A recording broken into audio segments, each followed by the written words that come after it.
Hello everyone, welcome back to LewisFiction and welcome to the Spider-Man Cinematic Universe. This is movie 3. If you have not seen movie 1 and 2, make sure to go back and check them out before you watch this. Even though this is a standalone story and you could probably understand it without the aid of the other two movies. With that being said, let's get straight into this.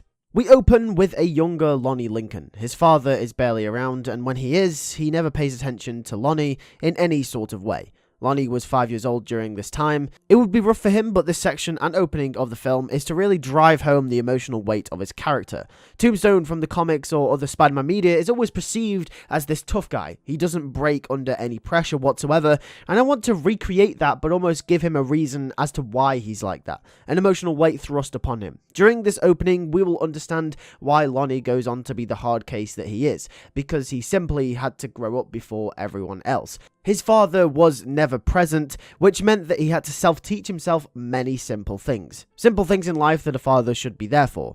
He wasn't. As Lonnie would get older, he would find out that his father was actually a criminal. However, during the building up to this reveal, Lonnie had grown a resentment and almost hatred for his father. He hated everything he stood for, which included him being a criminal. Eventually, Lonnie's father would be arrested and Lonnie would be put into foster care, as we come to start our main narrative. We cut to Lonnie Lincoln in school. A teenager. He is around 15 years old and will be about 30 years before the events of the first Spider-Man film in 1994. Lonnie is the quiet kid. He's skinny and not athletic in the slightest. Despite being the one kid that no one knew how to approach, he had one friend, Doug. Doug was just another boy, similar build to Lonnie but was nerdier. Doug would always get picked on by the same group of people and bullied every single day.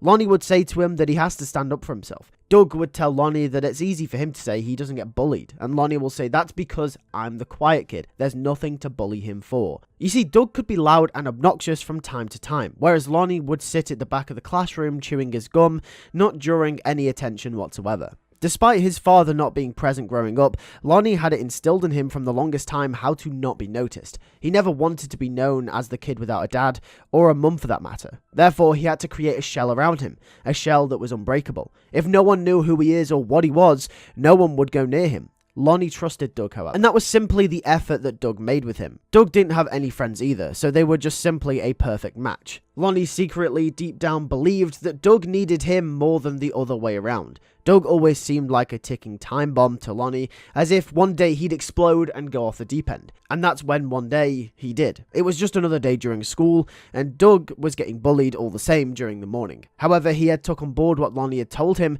and he fought back. And he fought back hard, causing a massive brawl in the corridor. Lonnie on his way to school sees this as the bully was getting an upper hand. The bully pounded Doug's face so hard that Lonnie felt the need to step in. He ran over to the bully and tackled him to the floor. A fight breaks out between the two of them, and it's brutal. However, Lonnie topples the guy and starts beating him to a pulp, screaming as he does it, until he's dragged off by a few teachers. The bully lay there defeated. He surprised himself. Lonnie's pent-up anger for his father all came out in one. In a twisted sort of way, he did to that bully what he wanted to do to his dad all those years ago. He'd had a taste of anger, and now he was even more angry. All those years of bottling up those emotions and keeping quiet at the back of the classroom spilled out in that hallway. Lonnie would end up getting suspended until a teacher called Mr. Marvin gets involved. Mr. Marvin was a coach. In fact, he ran most of the sports classes at the high school. And he pleaded Lonnie's innocence. Mr. Marvin taught Lonnie for years, and despite not really knowing him too well as he didn't speak much, he claimed that the boy needs help, and not to be pushed back further. Marvin claimed that he realizes the pain that he's going through, and that he needs to be taught discipline and a way to channel his emotions properly, because what happened in that hallway is not in any way the anger of a normal child. That's someone who's been hurt. The principal hears this case and decides to let Lonnie have a second chance and assigns Coach Marvin as Lonnie's personal tutor. Marvin will dig deep into Lonnie's persona, and this section of the film will really be a character study of Lonnie himself. Marvin will find a way for Lonnie to channel his anger into something productive.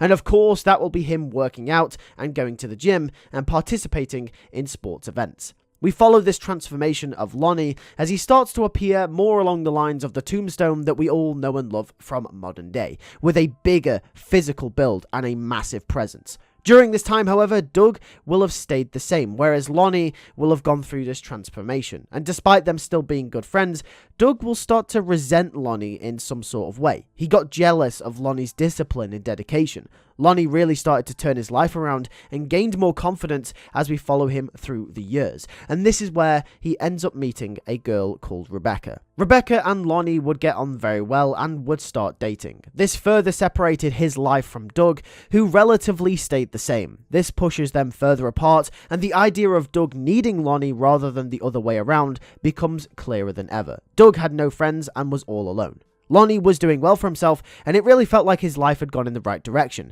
but had never realised that he'd left Doug behind, the same way that his father left him. A few years later down the line, Lonnie will open a boxing gym called Tombstone, which in this universe is where his name comes from. The name Tombstone will be associated with him for the rest of his existence. Rebecca went on to get a job working in retail, and together they would buy their first house. It also turns out Rebecca is pregnant and she will be having a baby girl. Everything seemed to be going in the right direction for them both in life, when Lonnie hears from Doug in the first time in a while. He sees him at his boxing gym as Doug enters. This scene will be tense, the camera movement static. Doug confronts Lonnie and says that he was his best friend. Why did he leave him? Lonnie says that they just grew apart. He never meant to actually leave him. Doug starts to break down, weak and on his last legs. Lonnie asks what he's really doing here, and Doug says that he's in a lot of trouble, and Lonnie was the only person he could turn to. He has no one else, not like him. Lonnie asks what kind of trouble, and this is when we learn that Doug's downfall led him down a path of crime, just like Lonnie's father did. And just like how Lonnie could have done if Coach Marvin didn't intervene and take him under his wing all those years ago. He owes money, and a lot of it. Doug doesn't know what to do. And this really is the massive dilemma and turning point for Lonnie as a character. Does he help Doug and break his code of never following down the same path of his father, or does he not get involved and leave Doug to it by himself, just like how his father left him? Ultimately, after an internal battle with himself, he decides not to help him. He has a daughter coming, and he will not put her at risk for crime. He's going to change his family legacy. This causes Doug to have an outrage, and this conflict comes to a boiling point as they fight. Lonnie underestimates Doug, and he manages to get an upper hand, but ultimately Lonnie's training provides him the platform to come out on top. Doug tells Lonnie he's a traitor and a fraud. Doug leaves the gym, battered, bruised, as Lonnie looks on. A few months later, Rebecca will give birth to little baby Jenny Lincoln. However, just after this high point in their lives is when Lonnie finds out some of the worst news of his life. He gets a call. Doug, unfortunately, passed away, shot 3 times in his apartment. Investigators are trying to figure out why. Lonnie knows why. Lonnie saw him. He could have prevented it. Lonnie knows that he could have had a hand in saving his once best friend. And with that, our tragic story comes to a close. The film will end with a few text bubbles explaining Lonnie's story, connecting to the first Spider-Man film. Lonnie would end up being investigated after the police found out that Doug saw Lonnie a few months before his eventual death, and found it relatively suspicious. And because Lonnie withheld information, he would become susceptible to prosecution. However, after a plea for freedom to see his daughter grow up, a man known as Wilson Fisk would bail him out and give him a second chance, under the condition that he ends up working for him. After all, Lonnie would end up a criminal, not by his own will, but by his failure to help others in a desperate attempt to run from his fear. Thank you very much for watching the third film in the Spider-Man cinematic universe. This explains Tombstone's backstory. It explains a little bit more towards Jenny Lincoln's story as well, and kind of connects the dots with that. The next film in the Spider-Man cinematic universe is going to be called Osborn, and yes, we are introducing Norman Osborn to the universe in his own solo film. Before then, going straight in to Spider-Man 2 the next week. With that being said, thank you guys for watching. I'll catch you guys in the next video. Take care and peace.